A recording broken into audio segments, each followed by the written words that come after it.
Hello, hello, hello, hello, Andrea, and hello, Lynn. Hello, everybody that is filling up into this beautiful virtual room. I hope that everybody is ready to talk about one of the best topics ever. Andrea says, hello, Manal, beautiful people. And Lynn says, hello, hello, hello.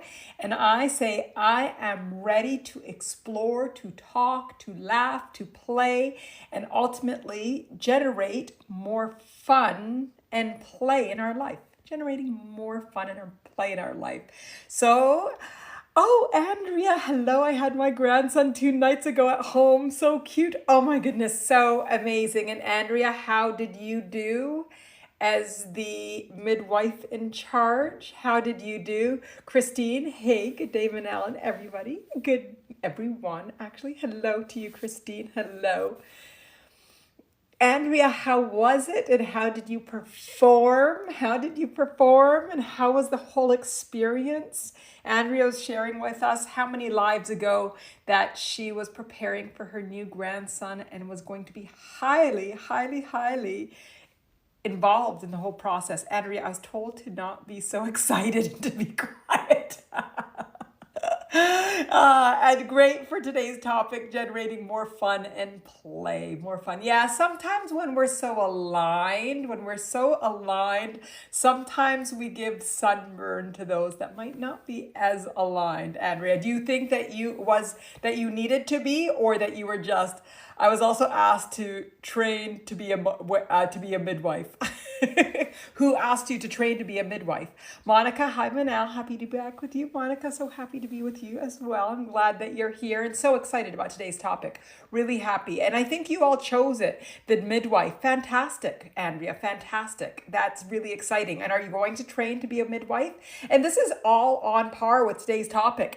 Generating more fun and play. What isn't more fun and play? By doing things that you love and that excites you, doing things that are just bringing a baby into the world, bringing your grandson. I don't know if I would describe it as fun and play, but I did want to start off today with asking for what some synonyms were for fun and play. What are we trying to achieve more than fun and play? What did fun and play really mean to us?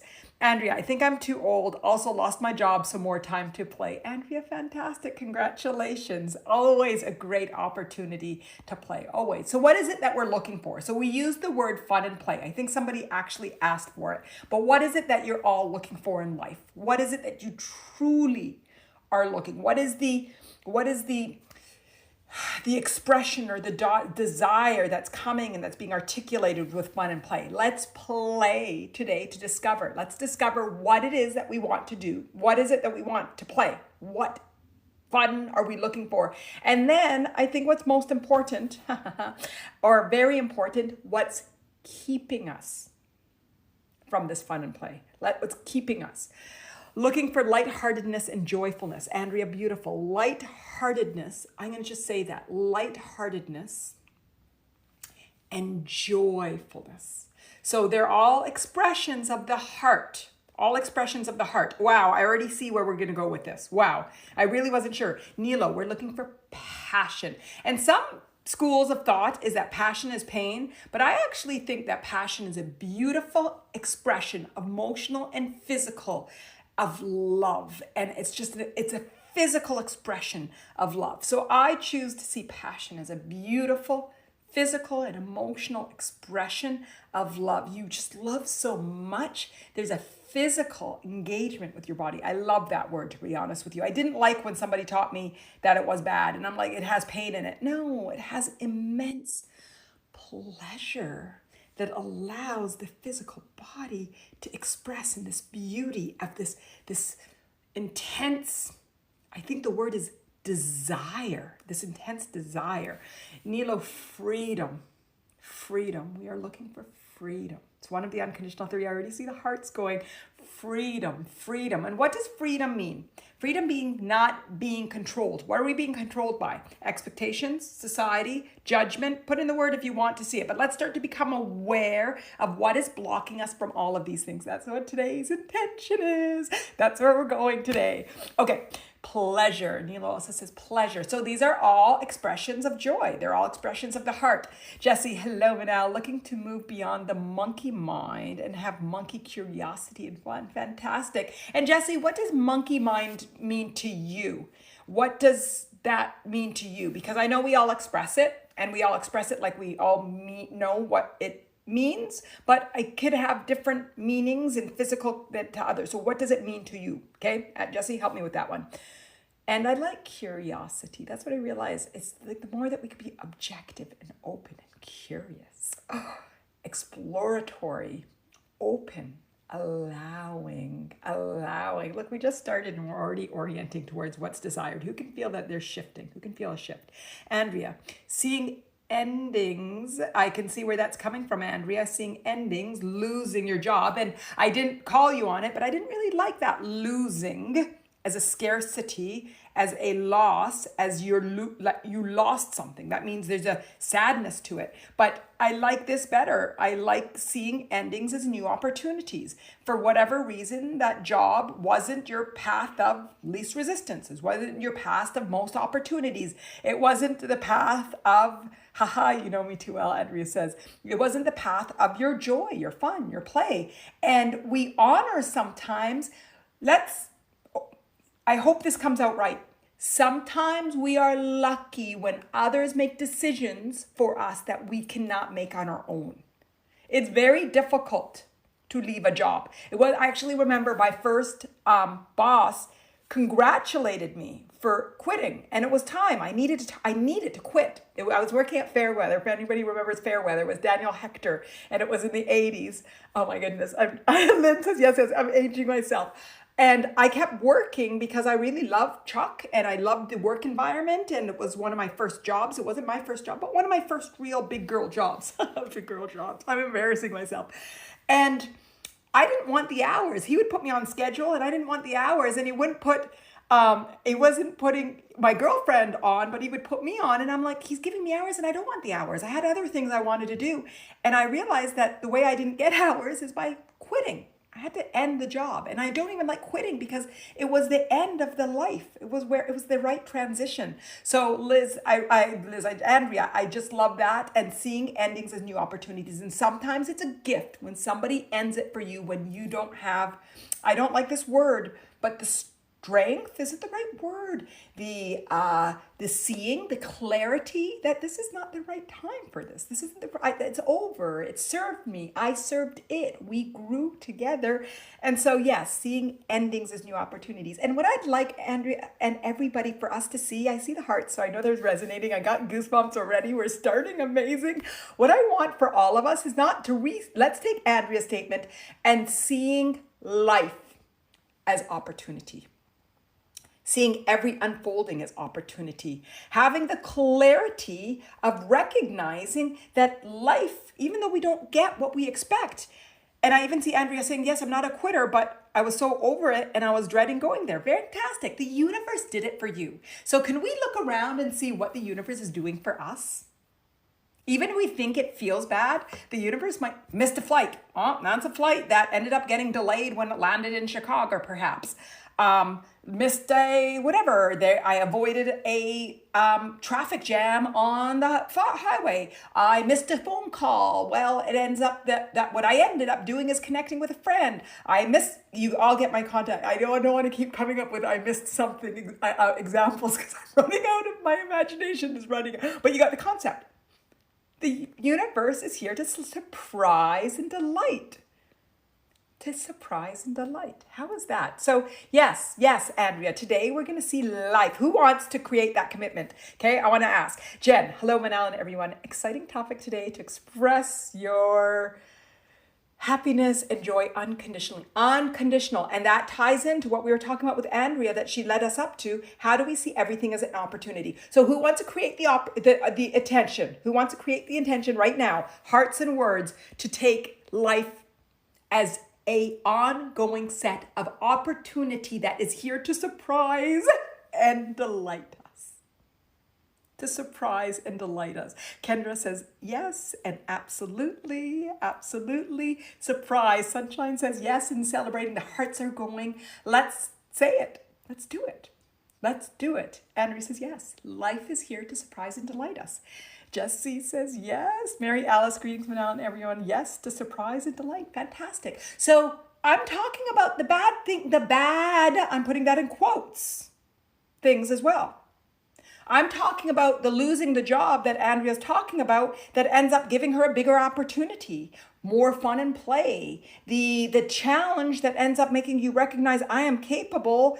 And in my mind right now, I can think of X number of people, and X is 3, 4, 5, that were fired and then created their own business. And that business is thriving. Missed a opportunity or was not picked for a promotion. So they're like, okay, that's key for me to go, and went and did bigger things. I can put in my mind tons of people in that category. So was it a gift or was it pain? At that point, when they didn't get the promotion or they didn't get the job or they lost the job, I can tell you that ego hurt. But then what did it do? It provided clarity, alignment, a great desire, an expression of desire. Wait, I want to be free. I want to be independent. I want to set my rules. I want to set my rules. I'm going to do my way. How does that feel? How does that feel? Jeff, I will. Life always provides everything I could ever want. Oh, yes, I will. Life provides everything I could ever want. And beyond, Jeff. Once I stop expecting it to give me only the one result I'm focused on at this moment. Yes. And I'm going to be doing a manifestation one soon because I love manifestation. And Jeff, you just said it all in that little paragraph. Life gives me everything I want once I surrender. Once I let go of expectations. And how do you let go of expectations? You see everything as an opportunity, a gift, a curiosity. Wasn't that the word Jen used? An exploration, a wonder, a surprise and delight. If we can shift to open ourselves to accepting that everything that we're getting is here to surprise and delight, and we open ourselves up with curiosity and wonder, saying, what is the surprise and delight? What is this leading me to? Who remembers? I'm aging myself again. Who remembers those books, Choose Your Own Ending? Who remembers? They were called Choose Your Own Endings, right? And you could say, if you're going to do this, go to this chapter or this page. And if you're going to do this, go to this page. Do you remember that book? And I used to read it every way. Like I would read that book like 50, I think you're meant to do it, but you just keep reading it in different ways. And I think I tried to read it in every iteration possible. So I ended up getting every route to the same ending or different endings. But many of them were all positive endings. Sometimes they were bad, and it was fun anyway. But the whole point is, when we surrender, the universe gives us everything. So maybe we don't need a manifestation conversation, and we just did it. Thank you, Jeff, for priming that. Andrea, shifting our mindfulness and not taking things personal. That's the biggest, they're all of the comments we're saying are all the same thing. So when Jeff says, I stop expecting it to give me only the one result and I'm focused on the moment. So I stop wanting X. So I really want a new car. Okay. Really want a new car. I really want a new car. We haven't want a new car. That resistance, you're not going to get it. And it's I guess not a good example about taking life personally, but it's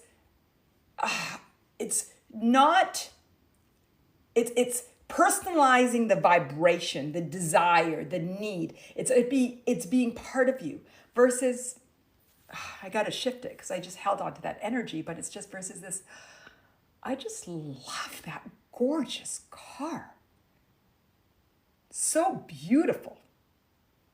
Wow, that sunroof is amazing. And look at all that light it brings in. Oh, I love all the features. It just feels so comfortable and rich and free in there. And what you've allowed that car, rather than being a desire, it's a expression for allowing for fun, for play, for all of the things we're talking about. So I don't know how I went off on that, but not taking things personally as a desire is like a personalization of something, but in allowing. Again, I think I didn't do well with it, but I think you all got me. I think you all got me. But not taking things personally is huge in our ability to let go, to allow, to surrender, which is what Jeff is saying. Okay, Laura, mental responsibilities. I think that's what's in the way. What's in the way is the mental. So the mind, mental responsibilities. And I talk about the mental responsibilities, Laura. I think what you're saying is carrying in my mind all that I have to, I should, I need to. So the fun and play that we're talking about and it's the emotional. It's freeing the emotional. And if our mind is keeping our emotional being from being free, we won't. So we're going to talk about how we don't allow the mind. It's through the four bodies, and it's through alignment, and it's through awareness, and it's through not taking life personally, which is up on the egoic level. So at the top egoic level, we could say, I recognize life's not personal, and I realize that it's vibrational, and it's energy. And Kendra says it's freaking hard. It is till it's not. So even I say it's hard till it's not. And walking was hard till it's not, and I'm walking now. And talking was hard till it's not, and I'm talking now. And grammar was hard till it still is. I like grammar, so that's just a joke because I got taught in grade 7. The vice principal was like, he was hard. But anyway, I like grammar.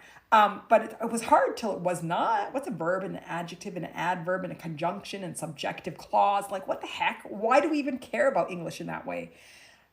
I don't know why we care, but it's hard until it's not. And we recognize all these beliefs. I'm going to believe that life's not personal. And I'm going to believe when I surrender, then all my desires are here. And I'm going to believe that it feels so good to just be free and to allow and to align and to see everything that unfolds in life as an opportunity. And for me to start to see how can it surprise and delight me. Ooh, that was a surprise. I didn't expect to get fired today. Ooh, that's a surprise. It actually feels good. Ooh, I feel free. Wow, I didn't expect that. I actually am happy after my ego lets go of feeling bruised, that I feel like I lost something that I didn't choose, but I realize I must have chosen it subconsciously because otherwise it wouldn't happen. So I must have manifested this freedom. And wow. And then we go to our mind and we realize, where's the resistance? Oh, it's hard. Oh, no. It's hard till it's not. And I'm going to get till it's not. So we keep playing that game and playing that game and playing that game. So yes, mental responsibilities, until Laura, we don't see them as mental responsibilities, and we see our mind as just expressing for our four bodies. And we see our mind as powerful, and we see our mind as an enabler, and we see our mind as this tool that, and when we focus it on and off and on and off, then we can ultimately get everything we desire. So who wants to use their tool to focus on and off to their desires? It's a great intention. Who wants to create the intention to use the mind as a tool to focus on and off? Because sometimes we focus on, awareness is a focus on, and meditation is a focus on until we get focus off and we surrender. So who wants to use their mind? Who wants to see that their mind is a powerful tool? Who wants to see that your mind is a powerful tool? Laura, yes. Ooh, focusing the mind, yes. Focusing the mind. It's an awareness. So can we let go of this term, mental responsibilities, and recognize that this is one of our tools, and we are going to sharpen this tool so it serves us collectively in the strongest, most purposeful way? Who wants your brain to serve you? Or who wants the brain, you to be a servant of the brain? I didn't know how to say it. No, Laura says, great. Okay, fantastic. Who wants the brain to serve you, and who wants to be the servant of their brain? This is when I want the Jeopardy music. Totally. Okay, fantastic. I got the hearts going. So I want us to create that awareness of the difference and see when we're in the other way. Okay? And it's just about the muscle. We're building that muscle.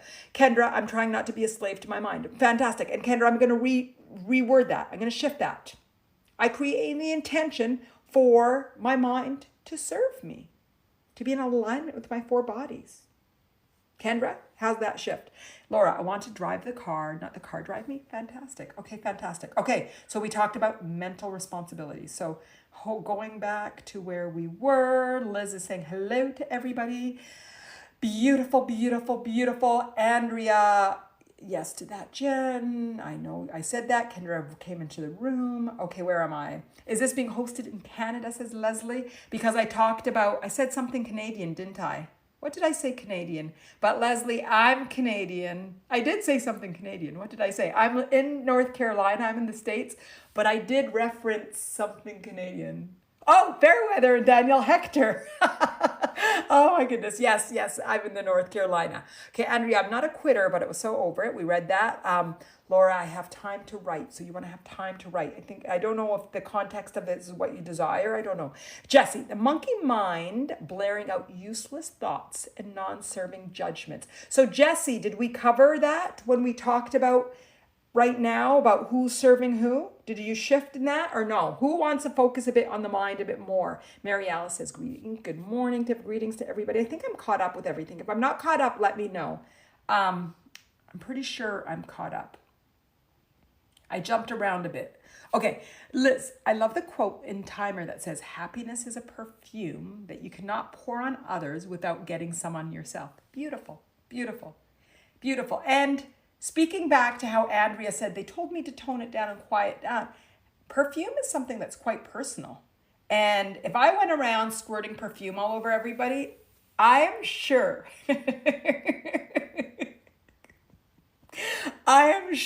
I will get some significant resistance. And I'm actually thinking about one of my doctor's offices where it says there's a big note in the office when you're in the room that it says, do not wear any perfumes or any scents because the doctor is allergic. I'm like, I'm here. I mean, maybe it's not for this particular setting, but it's for the next time. But I only see this person every X. Obviously I remember, so I don't even remember what doctor it is.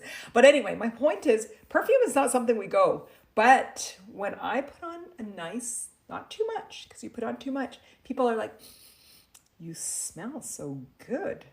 Ooh, what is that you're wearing? It's really pretty. It's a nice floral smell. So I like it a lot, but also if we went around spritzing everybody with perfume, they're not going to like it. So how do we radiate the smell? Radiate's not a good for smell. What's the word for radiate for smell?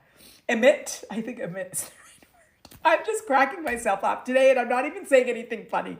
So I hope you're all funny or laughing with me. Okay, emit. We're all emitting this beautiful scent. We're all radiating our happiness. We're radiating our delight. You know why we love babies?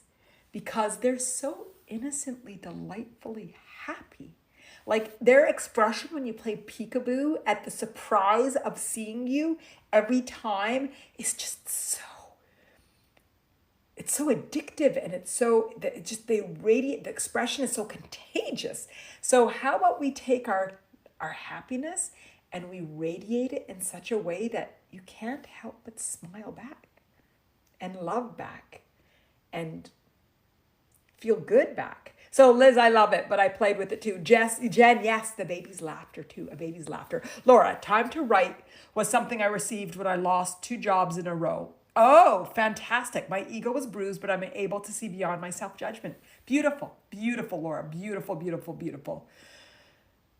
Brain to be the friend, not Judge Judy. Fantastic, Andrea. Yes, we don't need a Judge Judy, which I adore her. We don't need a Judge Judy to be up here, to be upstairs. So do we want to talk more about the brain or did we shift? This is my question to you all as I break into a terrible song. Do you all know I used to sing to my babies? Every sentence was a song, the poor kids. The poor kids. And all of you that know that I don't even sing very well. Okay, I want to change that. I know I want to change that. Okay, so do we want to talk more about the brain or do we want to get to the fun and play? But I saw brain come up too many times as a point of resistance. Okay, let's ask more generally. What is keeping us from fun and play? What is keeping you from fun and play? What is keeping you, beautiful you, from fun and play?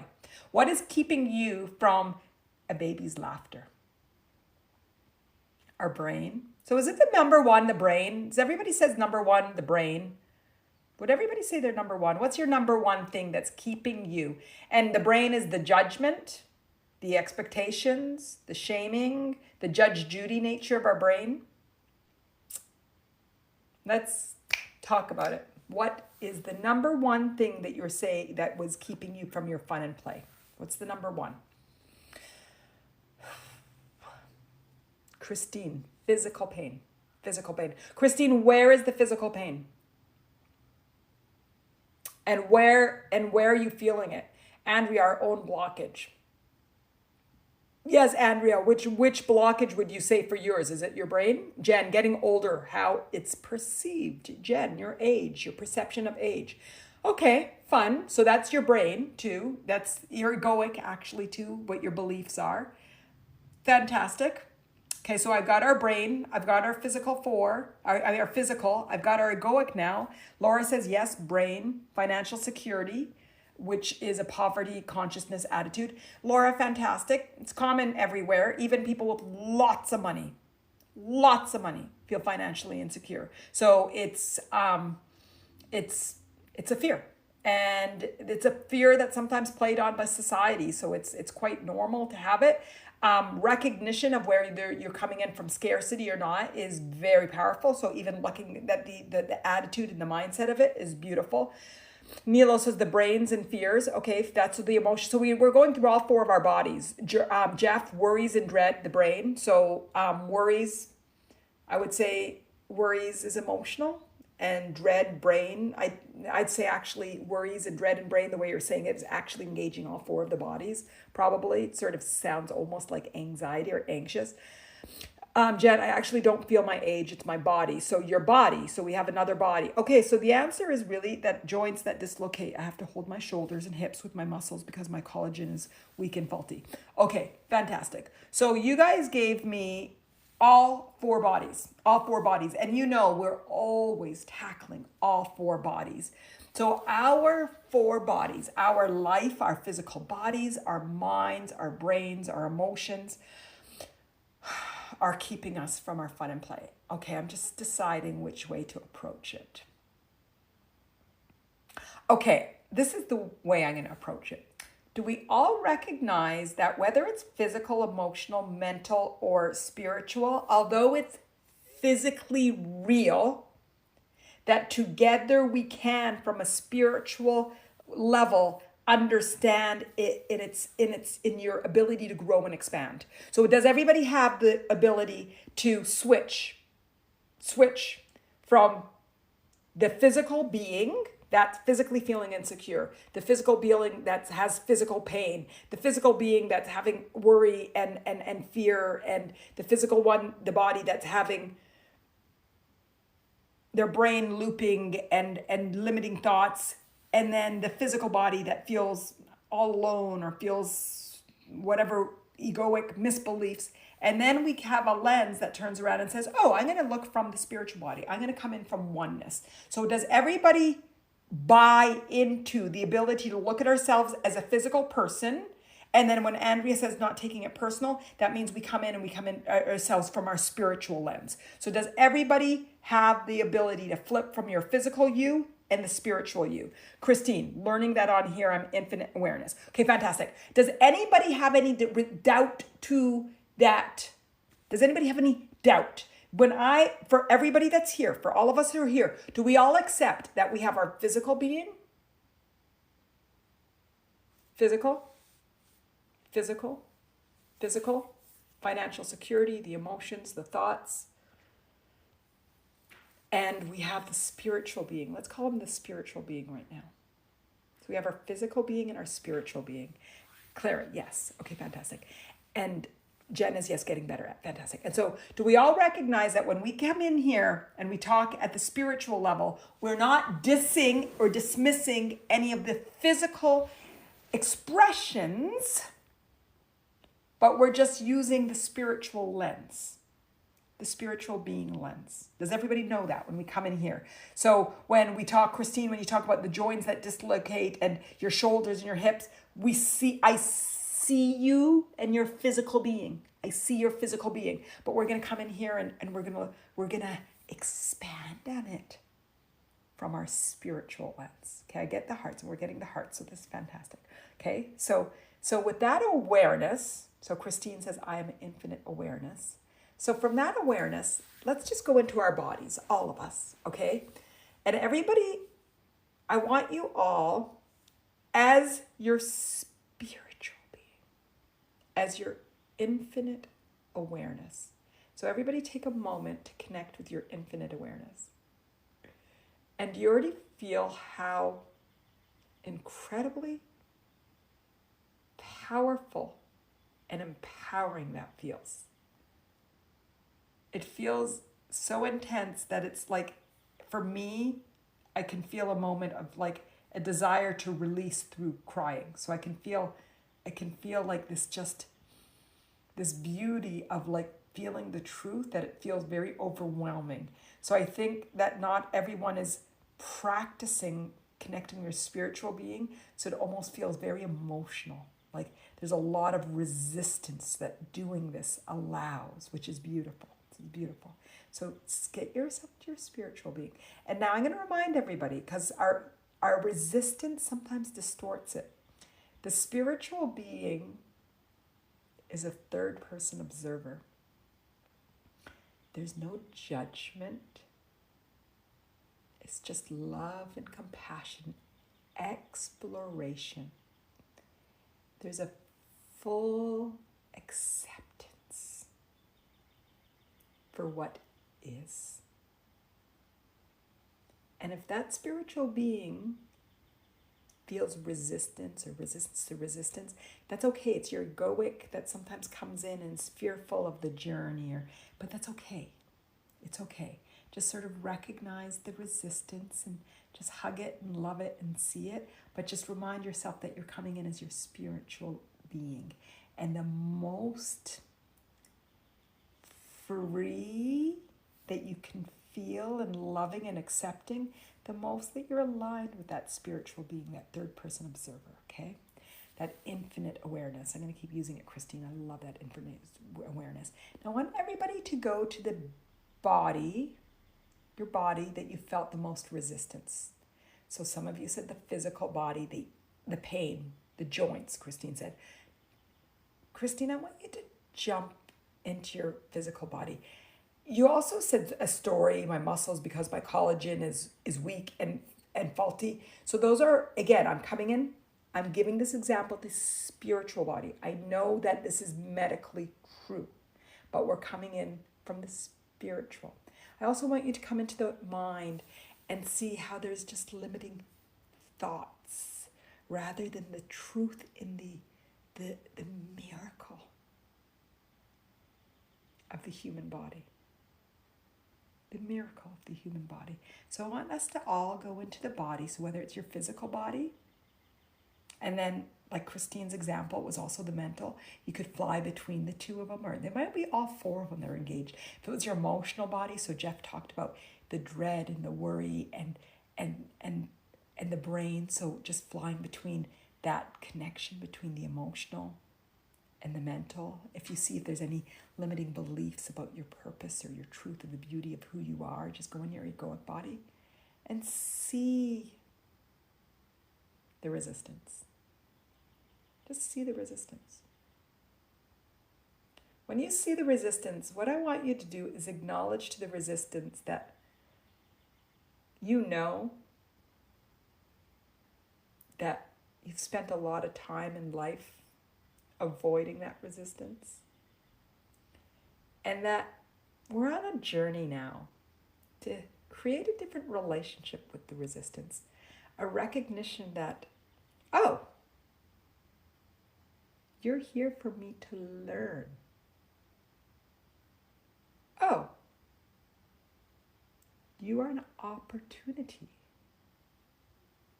Oh, you're here to surprise and delight.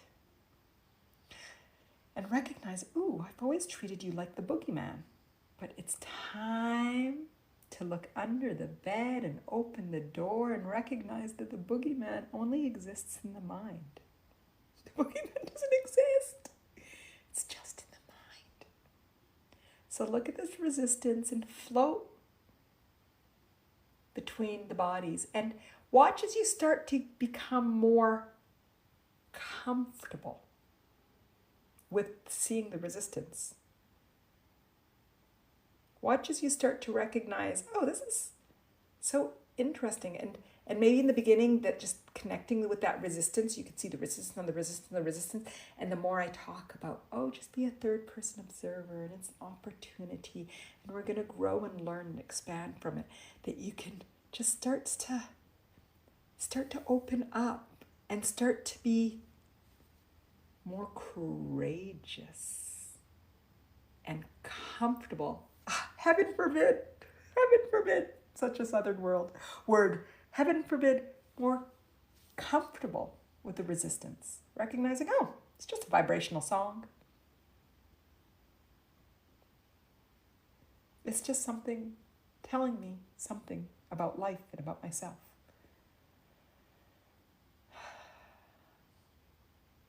So once you feel and you're flying between the resistance in your bodies, ask your resistance what it wants you to know. How are you meant to grow? What are you meant to learn?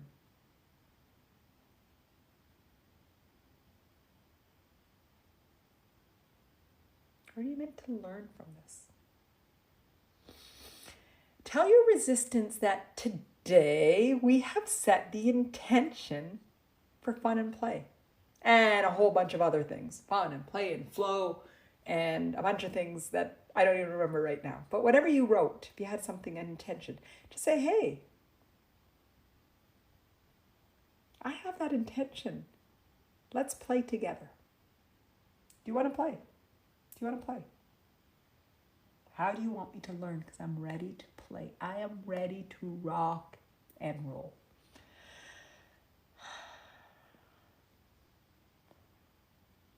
Fantastic. And at this point, this is where it's fun, okay?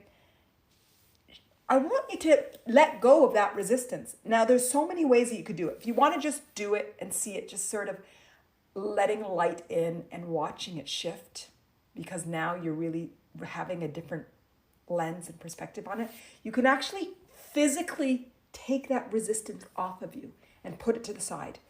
Take that physical resistance and let it go. Let it go. Let it go. You could shake it off. You can shake it off. You could breathe it out. Just breathe it out.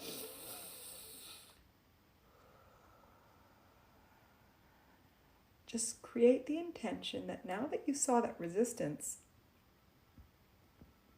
you invited it to let you know what it wanted you to know. You appreciated it. I'm on this journey to grow, to play, to have fun. Now you can let it go. Just let it go. Just let it go. Let it go. Just let it go. Just let it go. And when you let it go, imagine it, fireworks, and going back to the light of the universe.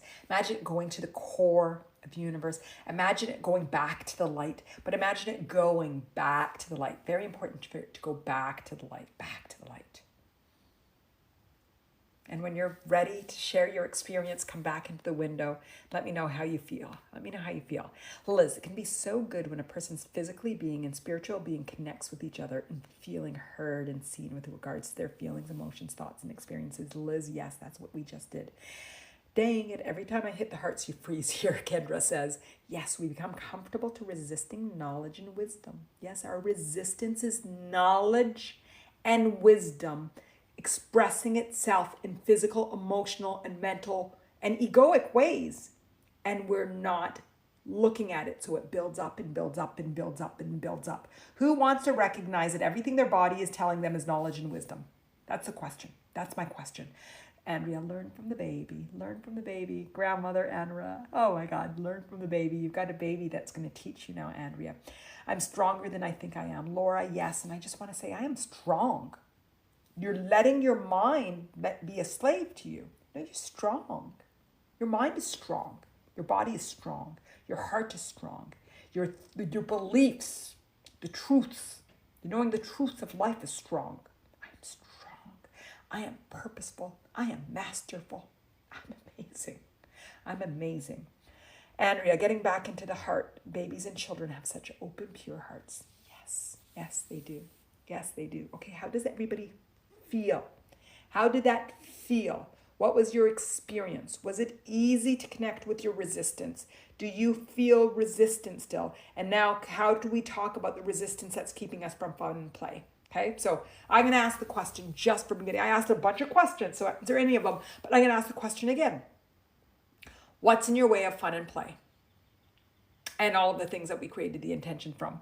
Dina, technical problems. When your voice goes down in volume, especially after being higher volume, we miss what you say. Dina, thank you for that. So I need to keep my voice at a steady volume. I'll work on that. Let me know how I'm doing with that one. Thank you, Dina. So did you miss anything? Do I have to repeat anything? Thank you, Dina. Thank you, Dina. And I like the way that you poised it, so I knew that we're talking about technical, what's going on technically. Okay, so the question is, no problem with your voice, Manal. Okay, thank you. Oh my God, I always go back and forth with, but I will create an intention to have my voice because I see that Dina's having that technical problem. Okay, so my question is, but Andrea, thank you for that too, because I also like to know if it's everybody or if it's somebody's specific device. So thank you. Thank you both, Dina, and thank you, Andrea. So I'm going to ask everything. I'm going to ask everybody again.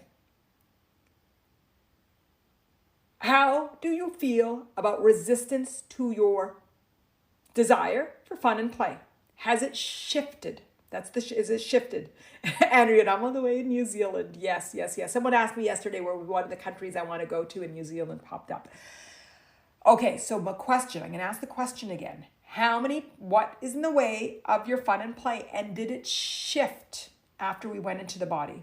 I just want to know what's going on. Want to know, please come. I will come. I want to know. Did it shift? Kendra, so yes, fun and play is here. So, Kendra, you've recognized that it was an illusion, that it wasn't here. That's amazing. Amazing. It shifted to my heart. Fantastic. Okay, everybody else. If not, it's okay. We'll find how to shift it together. So any answer is fantastic because the true answer is the right answer. Okay, Jen, I'm aware of how much I love to laugh and play. It's like rekindling the connection to childhood and playful in innocence. I have a tendency to sometimes choose to play with my friends' kids, so I get to be one of them too. I realize I seek to regain my playful and fun nature. I just love being free to be fun, Jen, but without it being an identity. Beautiful. Yeah, Jen, you scared me for a second there. Fun, Jen. I'm like, no, we don't want another different Jen. We just want you. Yes. And what keeps children, we were talking about this. Jen actually brought it up in Attaining Your Authentic Life about the fun and play. She had a few comments like, yes, I'm ready. And I recognize that I used to. And as a child is all about fun and play. And children start to adopt resistance to their emotions, to their thoughts, and to their self-worth, their identity, because we teach them as adults that they're bad, they're wrong. And that's what we have conditioned ourselves or believed the conditioning that we're anything other than the purest expression of ourselves. And so today we're going to keep just reconnecting to it, and it's a normal part of human journey. It's normal. Nobody's bad. Nothing is bad. Nothing is wrong. It's just the way the universe is designed. Andrea brought in her baby or grandson, and in there may have been some resistance. There might have been some energy. There parenting, there's going to be. And in that process, that baby's going to pick up resistance and start to live it out until he decides to focus and become self-aware and to deliberately create the life that he wants. And sometimes you have to have the life that you don't want to create the life that you want. So, question. How did everybody shift? Is everybody feeling good? I am receiving permission sort of to explore fun and play. Laura, tell me more. I'm receiving permission from where? There's resistance in there. I know you're seeing it because you're talking about it. So talk to me, blah it out. Where's the resistance? Where's the resistance? Andrea, I love that. Jen, I love the fun we're having here, the laughter. Yes, I love the laughter that we have here too. And today anyway, I feel good today. I feel good. I'm not going to apologize for feeling good. I feel good. I feel good. But I want us all to feel great. Andrea just said, feeling great. I want us all to feel fantastic. So what are you aware of? What are you aware of? Okay, I'll tell you what I'm aware of. I'm aware that we all want fun and play. And I'm aware that it's the emotional body. Oh, the emotional body. And I'm aware that we have all been conditioned in some way to protect the fortress of our heart. I actually think we did a live stream calling the fortress of our heart. To protect the fortress of our heart. It's a Sting song too, because when I tried to write it up using that, I could see that the fortress of our heart is lyrics to a song. But anyway, I digress. We've protected our heart because of loss, because of judgment, because of pain, because of our conditioning, because of our told to be good, to be quiet, not to be bad, and all of that. Then what we did is, because we could express ourselves, we started to block it. And then when we block it, then this gets blocked and starts to say distortions. When I say to this, I'm pointing at our brain, our mental body, and then our physical body starts to hurt because we're starting to hold in what we want to be expressing out. So when our physical bodies hurt, we've been holding so much resistance to life. Christine, in your body, there's so much resistance to life. Christine, let me ask you something. What's your resistance to life? And everybody that said that was in their physical body, what is your resistance to life? What is your underlying belief in resistance to life? That's a really big question, I know, but I think we're ready for it. Laura, there are other things that I need to take care of before I get the reward of fun and play. Fantastic, Laura, that we have to suffer first. There's a scarcity that you're not worthy of it. You have to first do X, Y, and Z before you can have fun and play. Let me ask you something, Laura, and I don't mean to intellectualize it, but I do want to shift your belief. Babies come in, and they're having fun and play. So maybe we have fun and play, and then everything gets taken care of. What do you think about that, Laura? Let me think. Nilo, I have a fear of being judged by others, especially my family. That's been a big block for me. Okay, Nilo, why is it a block for you? Because once you're aware of it, the hardest step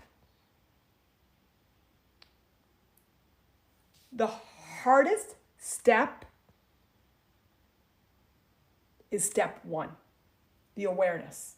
I see so many of us stuck because that we are aware of it, we think we're stuck with it. The hardest step is, who can accept that the hardest step is the awareness? Who recognizes the hardest part is actually becoming aware? And Nilo, yes, that's true. So Nilo, okay, I have a fear of being judged by others, especially my family. That's been a big block for me. So I'm going to ask you something. If this is true, then why is it a big block for you? Maybe it's something that you're growing beyond. This is something that you're muscling and building. But why is it a block for you if you're aware of it now? Because for me, it's an oxymoron. Is that the right grammatic expression? It's an oxymoron. Because if you're aware of it, now you're building that muscle. It's like, oh, I got to come in and build my bicep. Got to build my tricep. Got to build my quads. Got to build my calves. So what muscle are you building? That you're building the not to allow external judgment to impact your internal balance. It's a muscle. So why is it a block versus a muscle strengthening? That's my question to you and all of you. So everybody. So Nilo said it's a block. I'm going to reframe it to say that Nilo is now aware that there is a muscle of internal calibration and turning off the external voices. How many of us can benefit from that? How many of us can benefit from that? Yeah, I see the hearts and I see whatever. So what I want you to recognize is that's a limiting belief. So what I like is to see the relationship between, so Nilo, fantastic. I have a fear of being judged by others, especially my family. Nilo, everybody does. Everybody does. We all do. And maybe some people it's family, some people it's society, some people it's whatever. That's what family is about. Family is about us learning together. Its conditioning is coming first from family. And nobody's bad. It's all just part of the journey together. So we're creating that muscle together of recognition that whatever external judgment I'm calibrating to, that the muscle I get to grow is like my internal knowing. Ooh, it feels so good not to need somebody to say good girl and for me to know that I'm doing fantastic. How amazing is it for me to know that I'm just doing fine? My best that I'm doing is the best that I am at.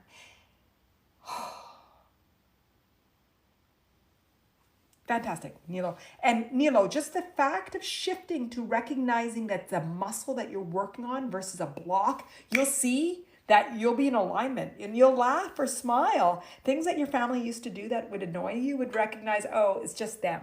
And you'll see them for their mannerisms and their behavior that's unique to them and for them to muscle, that they're muscling. So everybody benefit. I think everybody benefited from that, Nilo. So I really appreciate you bringing that up. Christine, I wish I knew. Okay, Christine, we're going to bring that out together. I'm going to ask you, Christine, and everybody that has physical pain, look into your physical body now, and ask your physical body what it wants you to know.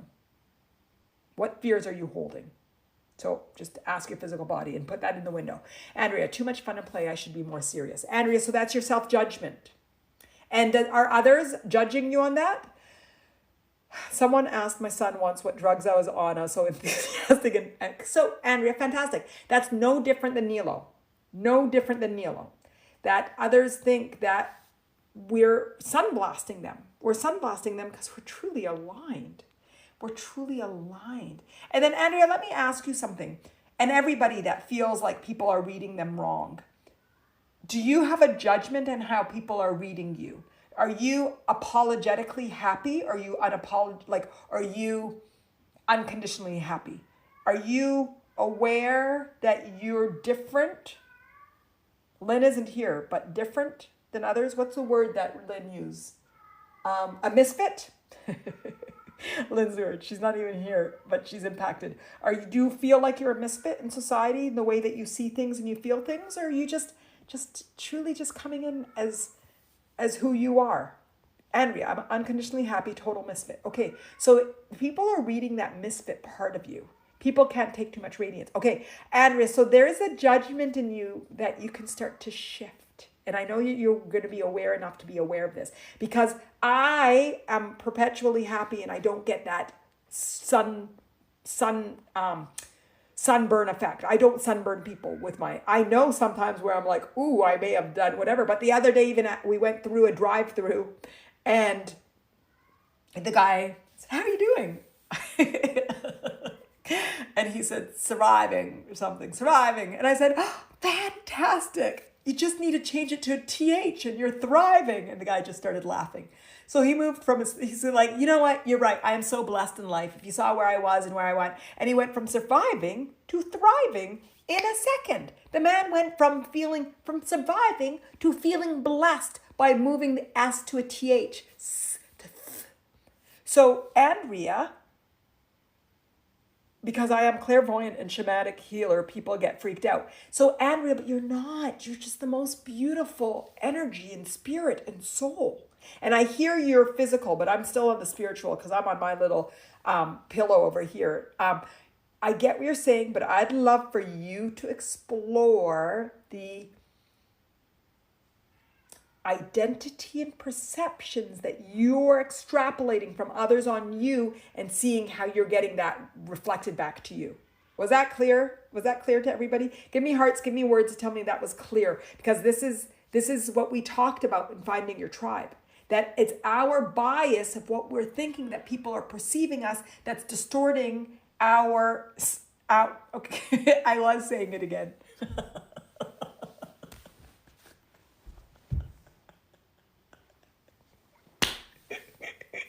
It's my fault. I shouldn't have read the comment. I should be focused on what I'm saying, but my brain is like multitasking. Okay. Okay, so we are the ones that are projecting what we think others are saying and thinking of us. And then it turns around reflecting on us, and we think it's others reflecting it about others, about us, but it's what people are reflecting back, what we think that they're thinking about us. It's so distorted. So distorted. Jeff, lather, rinse, repeat. Okay, did it come across? Because I'm just so, your laughter brings me joy and laughter. I'm just laughing too much now. Did that point come across? Andrea, did you get it? Kendra, but I'd like to share with you my favorite takeaway from spending time with you on your lives. The word fantastic, so powerful. It literally means you can heal from this. And as I translate as a response to our fears and insecurities. Okay, Kendra, fantastic. Oh my God, I'm bringing tears to my eyes. Fantastic, fantastic, fantastic. Fantastic. Yes. Okay, get the point. So I want everybody to be aware of when we're actually projecting how we think the world is thinking of us, and then we get it back and we think it's them, but it's actually us that was putting out those signals, and then the world is giving us, reflecting the signals we're giving back. And so if you feel like you're a misfit in life, this is what we're going to keep. We're all misfits. Andrea, I'm a misfit. But so are you, and so are you, and so are you. So we're all misfits. So then let's stop labeling us. Misfit is a synonym for human. Who wants to adopt misfit as a synonym for human? Who's ready? Misfit is awesome. Fantastic. Synonym. It's a synonym. So it's a synonym. Okay, fantastic. So it's a synonym. Fantastic. Misfit is a synonym. We are all, it's synonymous. So we're all misfits. We're all misfits. Okay. Perfect. And so, Kendra, I want us all to recognize it. You know what? I think I've told you guys all about this, the diversity card. I'm always asked, can you be the head of diversity? And the head of diversity, it really doesn't mean to say, I'm like, we're all diverse. We are all diverse. If we start to try to make ourselves diverse because of conditions that we can't control and not see the beauty in all of our diversity, we miss the whole meaning of diversity. We're all diversity. We are all beautiful. We're all synonym. I don't know, cinnamon. Andrea. We're all diverse. We're all misfits. And so let's not label ourselves as that, because we're all just majestically, beautifully unique. And together we're going to keep celebrating our uniqueness together. Who wants to celebrate your uniqueness? Who wants that? Who wants to celebrate your uniqueness? Fantastic humans. Kendra, yes. Yes. With an A. I don't say it that way. Jeff, I want to live with a cinnamon girl. Songs keep coming to mind. Oh my goodness. Okay, you guys crack me up. There were some comments up there that I know were good that I would like to go back to. Andrea, too much fun and play. I should be more serious. We already said that, and I think we talked to that. We are magically amazing human cinnamon lovers. Oh my goodness, you guys, I love it. We're going to have a live stream on cinnamon. Okay, I am receiving permission sort of to explore. I read that. Where was I? Who knows where I was? Okay, Nilo, we read that. Too much fun. Okay. Jen, somewhere in our brain signals that it's wrong to be happy. We worry too much about what others think and how we will be judged. We will allow external factors to influence our choice to express ourselves freely. Fantastic. That's what Nilo brought up, and I think we addressed that now, right? If not, tell me. Laura says, I think it's a great way to reframe. Angie, I was on the beach last week and I played kicking a pebble that looked just like a ball. I kicked it all the way down the beach. When I got you all know that means that okay. When I got to the far side, I then decided I was being a child playing and searching for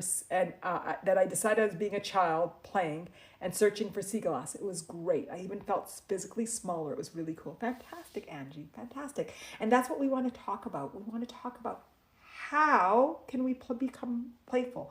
Where are areas in our life that we can invite it? But I wanted us all to shift back to where we're shifting. I think we're all shifting.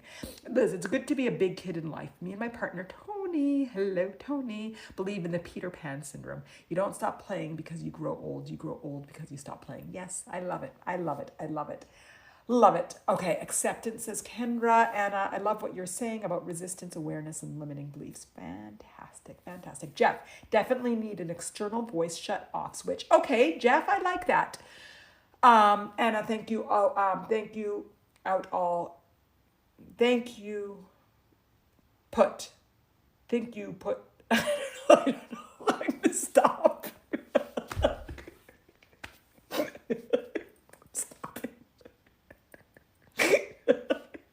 Oh my God, I'm stopping. Liz, label jars, not people. Love it. Kendra, that is definitely an ego, possibly influenced environment with being concerned to have others I think of us, because I never cared, but I don't have that aspect of ego. Kendra, yeah, it's part of the ego. It's part of us, like, looking outside of yes, it is ego. It is ego of what the perception is, or our fear of what the perceptions of people outside of us are thinking of us is all ego. And when you don't care, it is that your ego is relaxed and aligned and allowing yourself to express yourself in the truest of ways. So beautiful.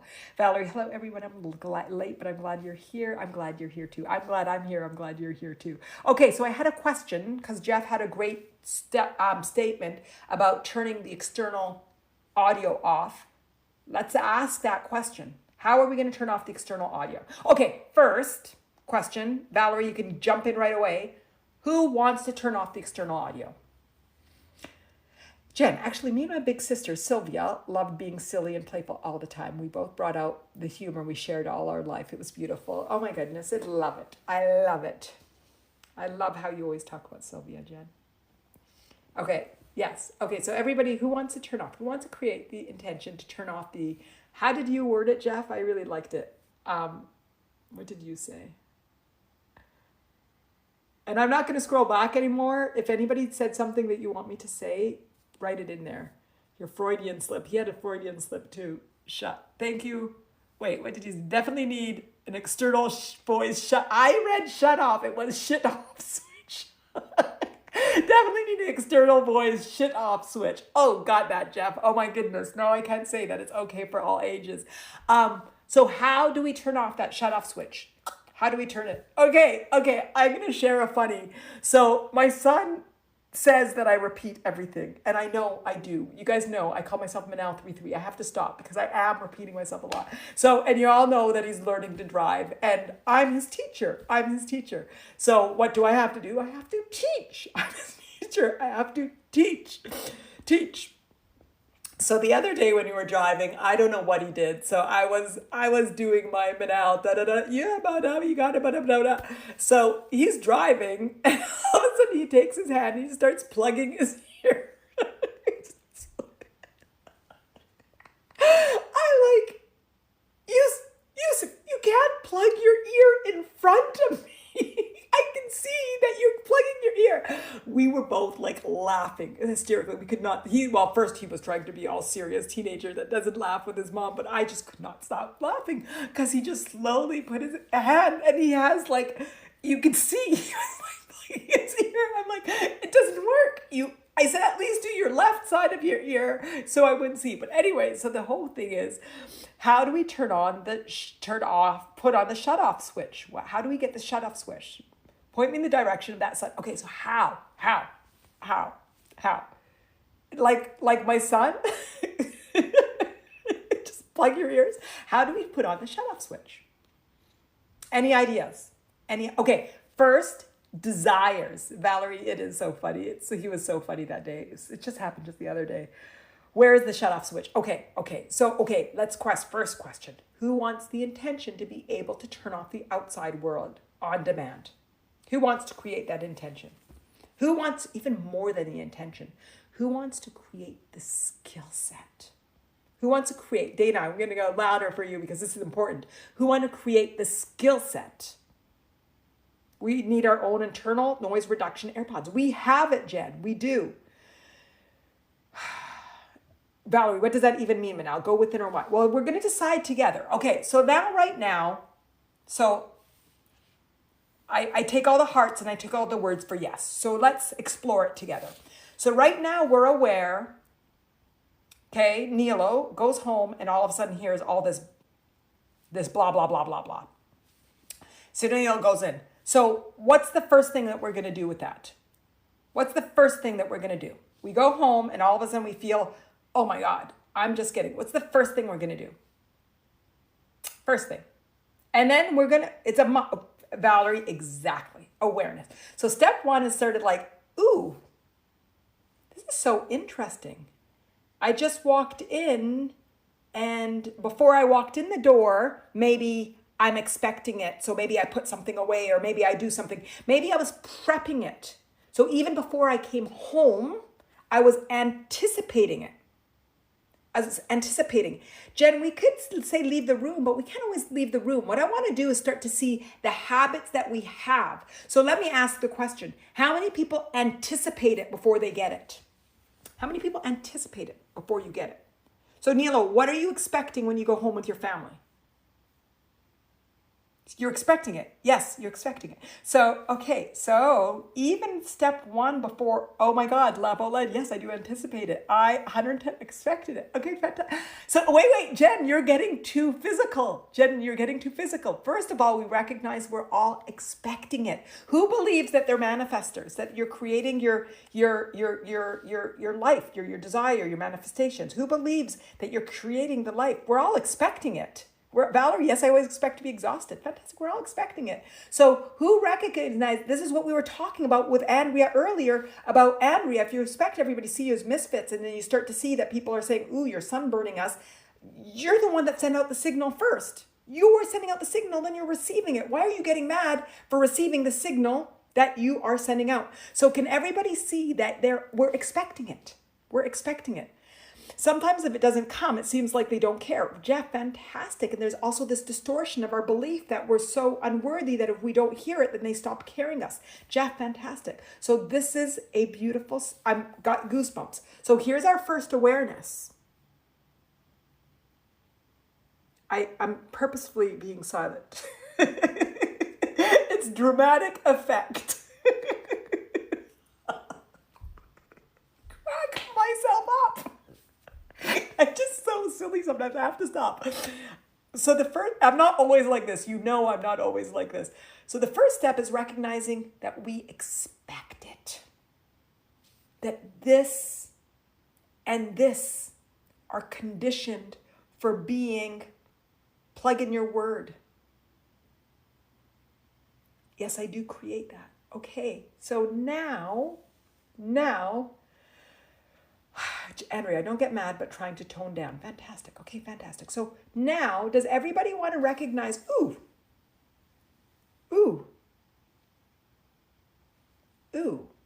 I expect that. So the work isn't with the people. The work is with myself. The first muscle is my internal muscle. Who sees what I'm saying?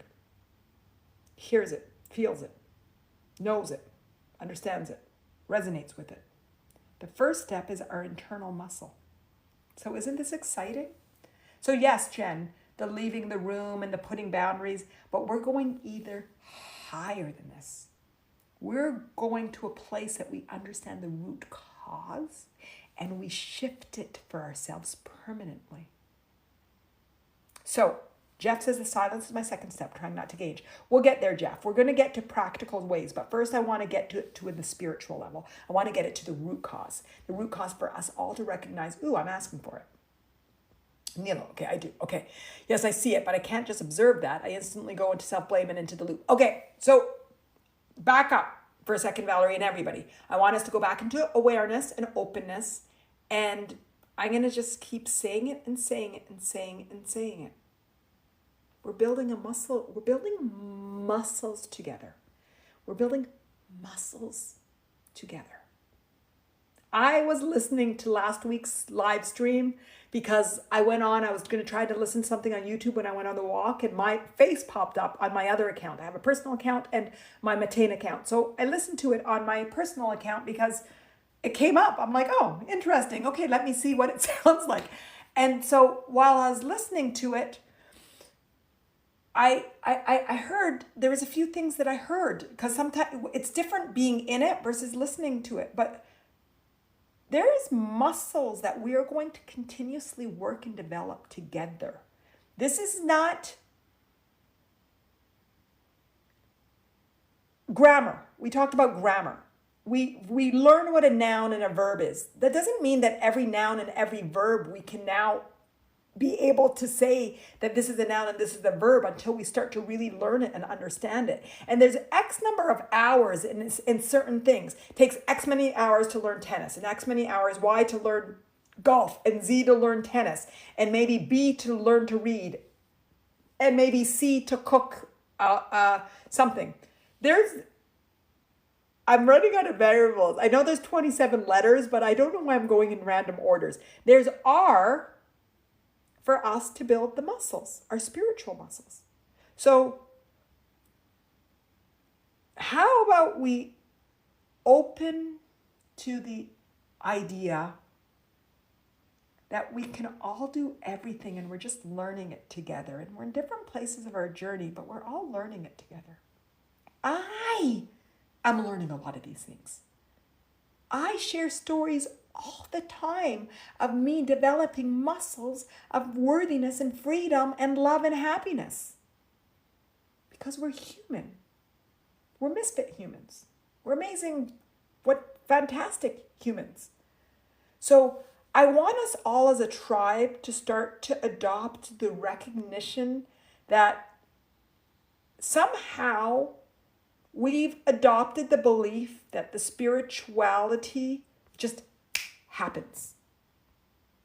And there's this judgment towards us not getting it, rather than an acceptance of it's all part of the learning and the growing. And if we can collectively shift the way that we see it together, when we talk about something that we like, oh, I do, but can you help me to strengthen this muscle? How do we develop this muscle? How do I reinforce this? Which body allows me to counteract it? We do it from curiosity, not the self-blame loop. So that's what I wanted. I just wanted us to collectively recognize. It's going to take F number of hours for us to continue. And so that's what I was going to say. When I was listening to my live stream last week, somebody said, I think it was Joshua. I don't remember. It was somebody with a J, I think it was Joshua, that said, how do we create new beliefs? It's by what we do every day. We come in and we recognize, ooh, I have expectations for the people I see to judge me. And I can learn to set boundaries, but the best thing is to reshape my expectations. And how do I do that? I just do that with building muscles. So what's the muscle we want to build? So what's the muscle we want to build? Work with smaller resistance first and build on that, being a mindful observer. Jen, fantastic. And I'll say it in another way. The same thing that you're saying, I'm going to say that we become more general, and then we become more and more specific, the less resistance we get. So we don't want to meet resistance. So when we meet resistance means we go general, more general, more general, more general, more general. Then we're out here, we don't have resistance, and we go more specific, more specific, more specific. And then we clean up the resistance as we go through. So it's another way of saying what you're saying, Jen, which is fantastic. Valerie, what are things we can expect? Fantastic, fantastic. And we're building our laughter muscle, says Andrea. Okay, so what is it that we want to expect? So Valerie, you're going exactly where I was going to go with this. So how do we want to expect that people are going to see us? Jeff, I also see that I filter what I hear through my expectations and history. I want to learn to clean up those filters. Fantastic, Jeff. I love how you said that.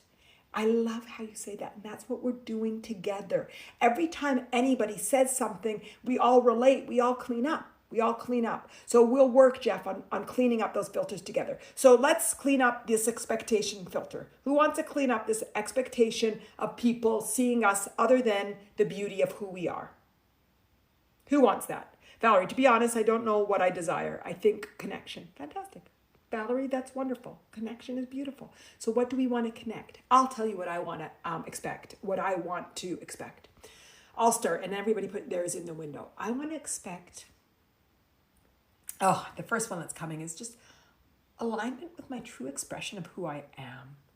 I know someone taught me on these live streams, they're like, Manal, you apologize too much. Stop apologizing and just be unapologetic you. I don't know if you all noticed, I stopped apologizing so much. Still laugh and I sing, but from that, I actually was able to shift, stop coming on and being cautious and scared that I was going to hurt and hurt somebody's feelings. Because at the beginning I was like, okay, I got to make sure that I say this right so it doesn't land wrong. And then who said? Do you remember who said it? That said it to me?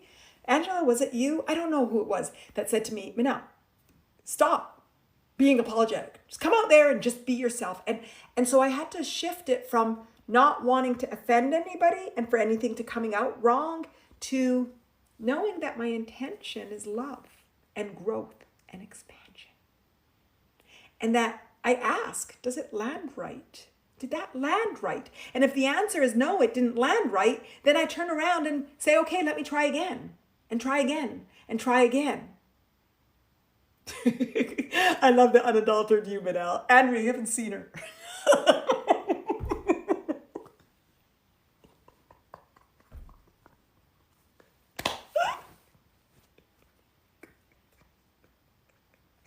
Oh my God. Okay. I love Andrea. I love you. I love you too.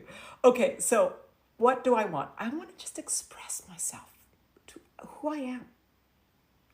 I don't want to, I don't want to, but I'll move to what I want to, because sometimes we start with our don't want to's and then we go to I want to. So if any of you said it like this, I would say, can I shift the way that you're going to say it? But I'm going to say it first negatively and then help me shift it to what it is. I don't want to hide who I am because I'm scared of how that's going to impact somebody. So how does that, what's the positive of that? I just want to be true to who I am and for everybody see the purity in my expression. I want everybody to just see my integrity, my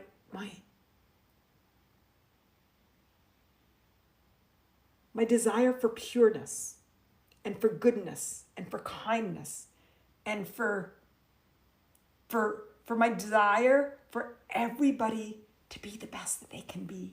Just want everybody to be happy. Andrea, feels sad I become my own best friend. Andrea, talk more about that. Talk more about that. There's so much in there. I can see it, but I want you to say it. You can say it. I feel so much in there. Today, you're going to shift that. I can feel that. Fantastic, Andrea. Feel sad I become my own best friend. Become my own best friend. So what is it that everybody wants to expect from their friends and their loved ones? To be understood. We want to be understood. We want to be seen. We want to be loved. We want our love to be received. We want to allow love. To be seen truly, Valerie, to be seen. To allow love and to give love. To allow love and to give love. Not unidirectional, bi-directional. Bi-directional. To be celebrated and adored. To be celebrated and adored. Andrea, I want you to say more about that. To feel sad, I become my own best friend. Because it's beautiful to be your own best friend. Where's the sadness in there? So I see in there the conflict, and I want you to bring that out. I'm not going to let that one go unless you want me to. Jen, I want to be my genuine self and for others to see my beauty. I know you didn't write that. You said to see me, but I'm going to say to see my beauty. I want to walk around being the perfume that Liz, and not spraying on people. I don't want to spray it on people. I do like the analogy. Don't get me wrong, but I'm playing. So I liked it, Liz, but I'm just I want my beauty, my love, my desire to see the greatness and the appreciation and the beauty in life to just come off naturally and organically and for people to pick it up and just feel good. I want when I walk and see people and connect with people that they just smile. And just are kind and loving, and because they can feel my kindness and my lovingness. I want to be surprised and delighted by people and surprise and delight people. Can you imagine? That everywhere we go, that we surprise and delight, and they surprise and delight. From surviving to thriving. Just a TH. Difference of a TH. There's more than that, right? Because there's a reorder of the letters too. Forget that. We got the point. Jeff, I don't want to limit what I say. Instead, I want to clearly communicate and share love. Beautiful. I think you're helping me. Or maybe it's for you too. I want to clearly communicate and share my love. I want to share my perception of the beauty of the world and life. And for everybody to feel truth. I want everybody to recognize and celebrate their truth. And I know that everybody's truth is love and beauty and celebration and kindness of heart and fun and play. And so even though I don't want to tell anybody, but what their truth is, I know this is our collective truths, and I want us all to amplify it for each other. Kendra, that's what I want. That's what I want. I assume it's everything you're saying. I see the hearts all going. Jen, I want to hear my own sound without the need for filters. So Jen, I'm going to say what I hear you saying. I want to be kind to myself and love myself. I don't want to be, we're talking about turning off other people's voices. It's actually turning off my voice. It's my voice. I want my voice to be truth. I don't even want to turn off my voice. I want my truth to sing the songs of the truth of today, the truth of the moment, the truth of myself, the truth of my journey. I want to express truth. Whatever that truth might be. And that truth might sometimes be grieving, mourning, and sadness, and anger. Whatever that truth might be. I want to express truth. Oh. Truth. Anna, so many beautiful wishes. Jeff, I want to do that. I'm not just as effective as I hope to be in the future. And Jeff, you're building that muscle. You're building that muscle. A year ago, who was following me a year ago? I wasn't talking like this a year ago. I don't think I laughed during a live stream a year ago. I don't think I sang on a live stream. I would really love to go watch my live streams from me. Andrea, did I sing or laugh a year ago? I don't think so. I don't think so. I think I was pretty stiff. You have evolved. Andrea says I think so. But I know my first few, no, I was like really serious. Coming in, I'm like a spiritual thing. I'm coming out, bring myself out. I didn't laugh. And I don't know how long ago, maybe it was 6 months ago or 3 months. I don't know how long ago that I started coming on and just like letting it go, laughing and singing. It was that day that I started singing. You guys are like, why are you singing? I don't know. I'm singing. I shouldn't be singing live. But it just felt like truth. So Jeff, just you are. And it's just, as we keep walking on this earth, our confidence, our knowing who we are, our celebration of our truth just amplifies and amplifies and amplifies. So honor where you are in the journey and just like, I'm just going to keep developing this beautiful voice of mine. Beautiful voice. Beautiful voice. Andrea, and I love you crying and be authentic. Oh, Andrea, I love you. I love you. Okay, what else did I miss? Andrea, the sad was something that you had said, maybe recognizing it's okay not be seen by everybody. Yeah, Andrea, we don't need to be seen by everybody. We don't need, well, I'm going to reword it. We can only be seen by the capacity of the one in front of us. Do we want to reduce ourselves to the capacity of the person? Do we want to keep changing ourselves to the capacity in front of the person in front of us? Question. Do you want to hold yourself at your level and keep evolving and growing? Or do you want to keep turning around depending on the capacity of the person in front of you here, and that person there, and that person here, and that person here? Question. It's a question. I know it's a rhetoric question because sometimes I ask really rhetoric questions that are like, no, I'm going to hold myself steady. And they can come to me. They can come to me. I'm not going to go to them. And sometimes with my kids, sometimes I get sucked into coming to them, and more and more and more, I'm like, no, they can come join me. They can join me.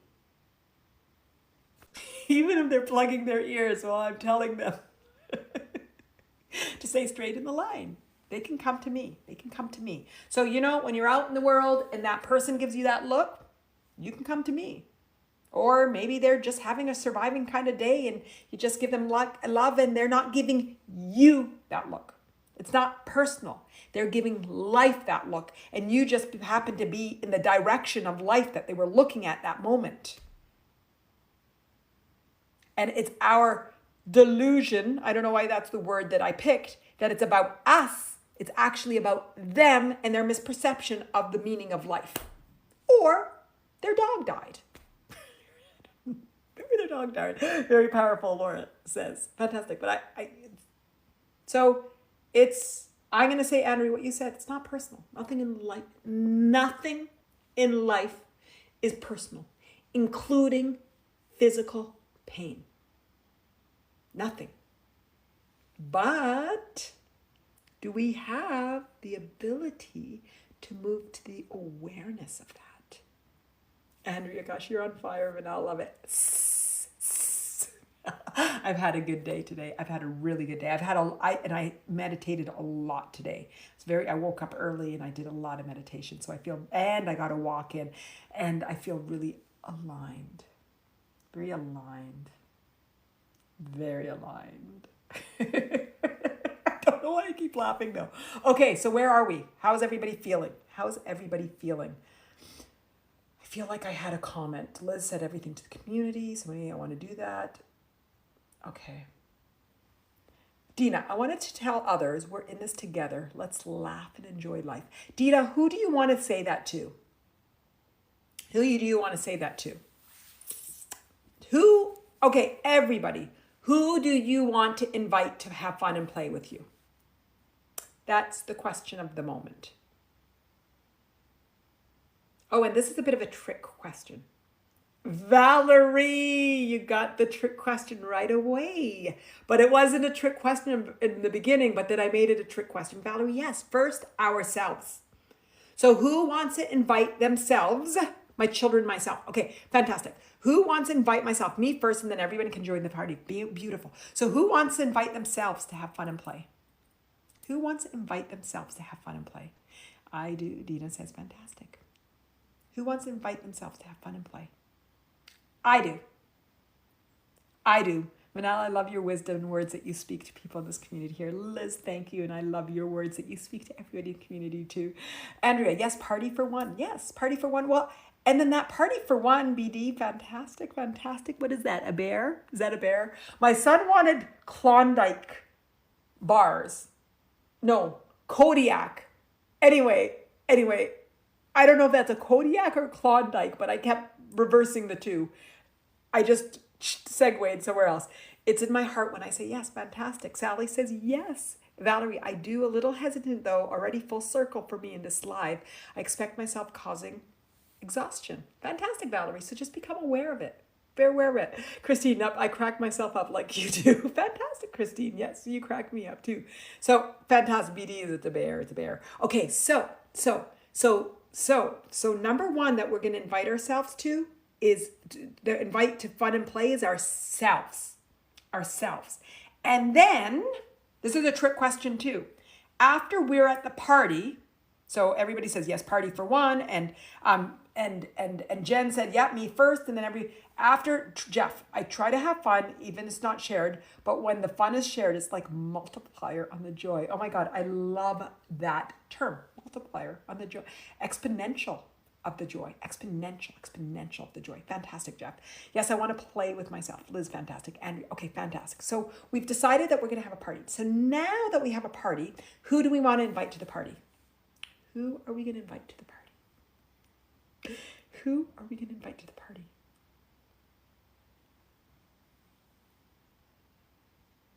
Who are we inviting to the party? We can radiate with us. Fantastic. All four of my bodies. Fantastic, Jen. All four of our bodies. Okay, it's the whole party. So once we're in alignment, me in the great outdoors. Laura, beautiful. Beautiful. It's unconditional out there. Beautiful. What else? Who else? Who else? Okay, I'm going to invite my children. Like Andrea said, I'm going to invite my children. Now, what if they don't want to come to the party? You know, I'm laughing, he's plugging his ears. I start laughing and he does serious face. I'm not laughing. And I point out, you have serious, I'm not laughing face. And all of a sudden he's laughing. He's part of the party. But what if he didn't? He kept doing with the scowl. So he does the thing. I just start laughing out loud from my heart. Like, oh my God, you're not even like a good bad boy because you don't know you're supposed to roll your eyes when I don't see you. Not having expectations. Don't want to be part of the party. It doesn't mean like, oh, too bad for you. That's a bit of ego. And not like, I'm going to have fun anyway. That's a bit of ego. But if you don't want to join, it's okay. Hopefully, maybe in a half an hour or an hour. Because sometimes they're having a party and I'm not feeling it. The other morning we were having breakfast and I wasn't feeling it. I wasn't feeling physically well. So they came down and they were actually pretty chippy. They were pretty happy. And I wasn't because I physically wasn't feeling well. And they weren't like, Mom, come on to the party. I just wasn't. And they were having fun. I don't know what they were laughing about, giggling. I was a bit of a party pooper that day. But they were kind that I just sort of, but I didn't poop their party. I just sort of was in a line quietly with myself while they continued their engagement. And there was not, what's wrong with you, Mom? There's nothing wrong. That moment I was just not wanting to engage and be part of the party, but they had that party going. So the whole point is the party is wherever we're true to where we are. Is that where we got to? So the party doesn't even also mean that we're like having fun and play. The party means that, like Jen said, we're in alignment with our four bodies and we're honoring their expression. And if we're sad and someone wants to come to the party and not be sad with me, but just give me love, fantastic. If we're laughing and giggling and they want to laugh and giggle with us, fantastic. Fantastic. Anna says, I'll invite my nephews. Fantastic, Anna. Me too. I love my nephews and nieces. I always said nephews, but they're nieces. Me too, me too. Andrea, the party is being totally true to yourself. Look, we rewrote the name of today's inspiration. We rewrote it. What was it? Generating fun and play. Now it's called generating authenticity. Generating authenticity. Generating self-love and self-compassion. Generating truth. Truth. So who wants to generate fun and play and who wants to generate truth? Authenticity. Alignment. Allowing, honor, because I don't want us to think that we always have to be happy. I used to think we always have to feel good, and feeling good is being in alignment with where you truly are, and honoring where you are. Yeah? Is this good? Is that good? That's good because I don't want to shift it that we just turn around and mute the expressions of our feelings when they're true. I don't want us to give ourselves a misillusion with the conclusion because party means truth. Is that our synonym? So what did we say? Misfit means humans and party means truth. What are the synonyms for party? Allowing, honoring, being. What does party mean?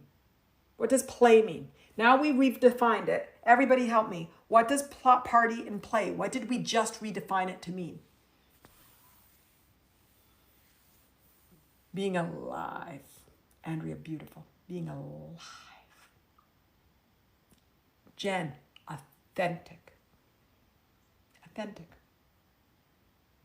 Goosebump moment. What else? What else? Because that's the big takeaway. Today, that's the big takeaway. That we want to have fun and play. And we want to be alive. But when I asked in the beginning, the words were really like alive, honor, accept. I like those words too, Valerie. It's authenticity. And when we are doing all this, then fun and play is a natural derivative. Liberate, liberate. The foundational words are these words that we're doing, and the others are derivatives. Fun and play are derivatives of it. Being totally in the moment. Being totally in the moment. Beautiful. Beautiful. So how's everybody feeling? Does everybody feel aligned?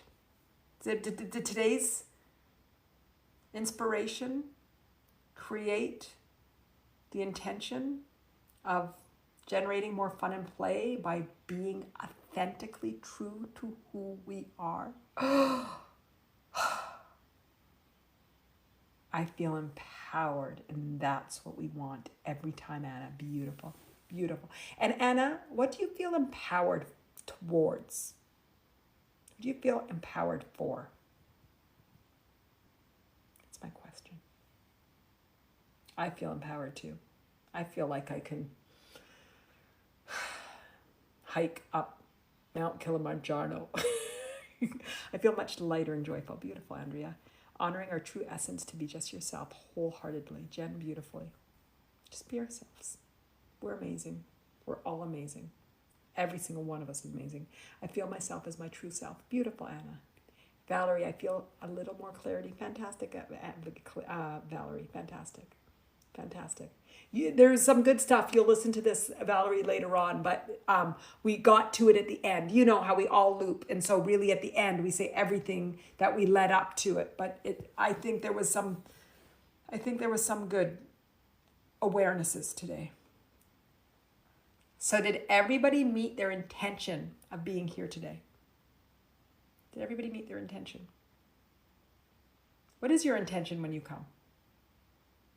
2 loaded questions. They're not that loaded. They're not that loaded, but they're curious. Did everybody meet your intention to learn, Laura? Fantastic. And did you learn? Did you meet your intention? And what is your intention?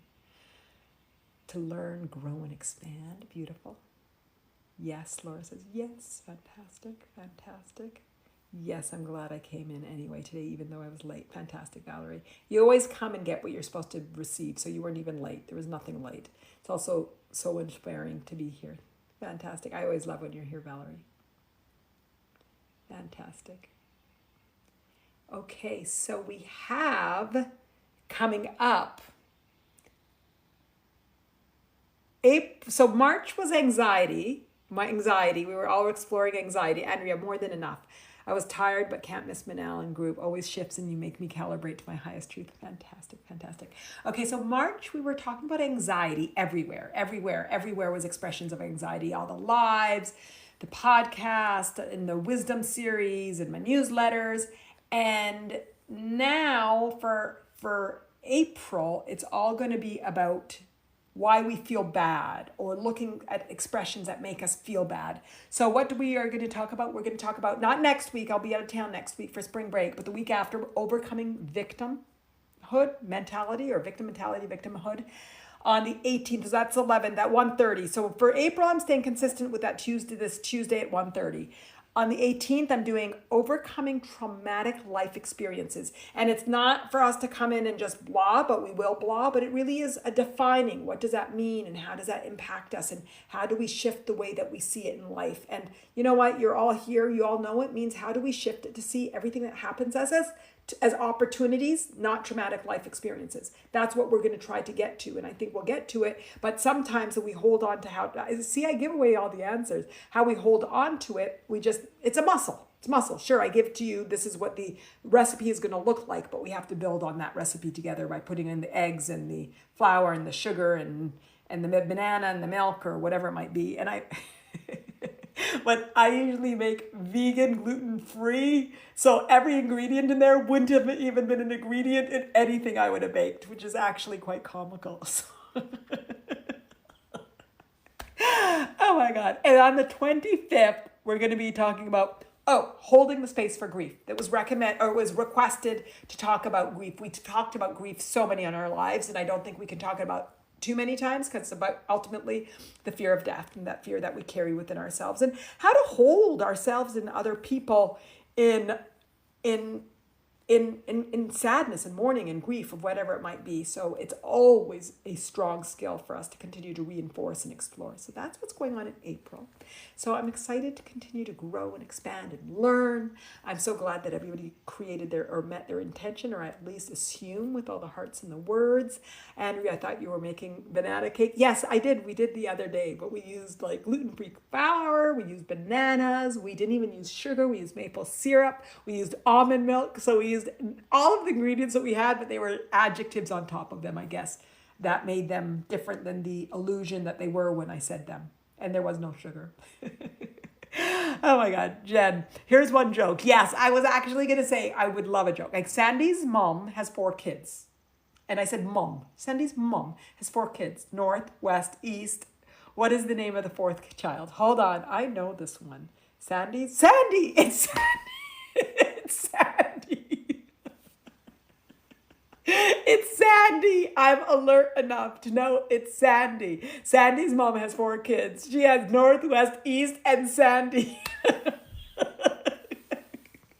Jen, you're not going to pull a fast one on me. Oh my goodness. Okay, I love it. I love it. Love it.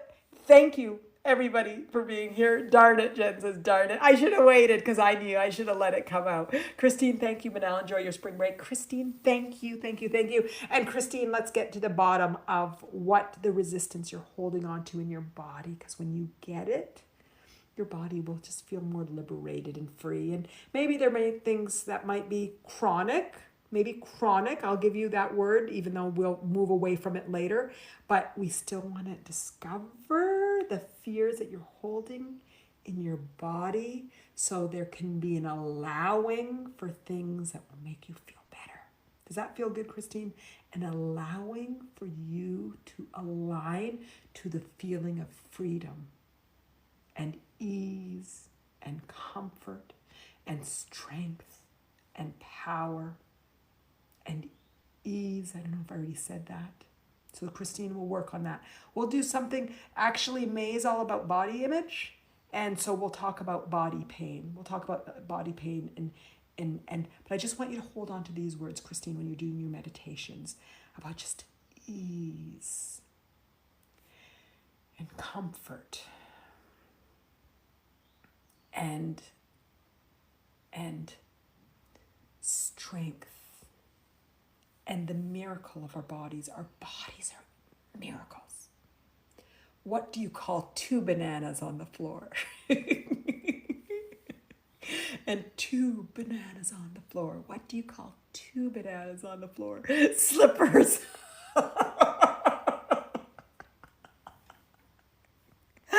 Oh my God, I love it. Oh my, I have heard that one before. I should have got that one. I should have got that one. Fantastic. Fantastic. Christine, I hope that brought you some ease and comfort, and just feel into what are your desired state. What's your desired state? Desired. Fantastic. Oh, I don't know. Is that Maxim with those interesting letters? I don't know how you got those letters. Maxim? I don't know why if I say it multiple times, it feels like it will hit. How do you say it? Max? Maybe I'll say Max. Maxim says, gives me thumbs up. There we go. Fantastic. Jan, you're so welcome. Christine, I needed the jokes too. Wonderful. Okay, you are all brilliant. You're all amazing. I love you all. I will see you here. I will see you at Attaining Your Authentic Life. I will see you everywhere. Let's keep engaging. Let's keep laughing. Let's keep having fun. Let's keep playing. Let's keep learning. Let's keep growing. And let's keep expanding together. I love you all. My love, always.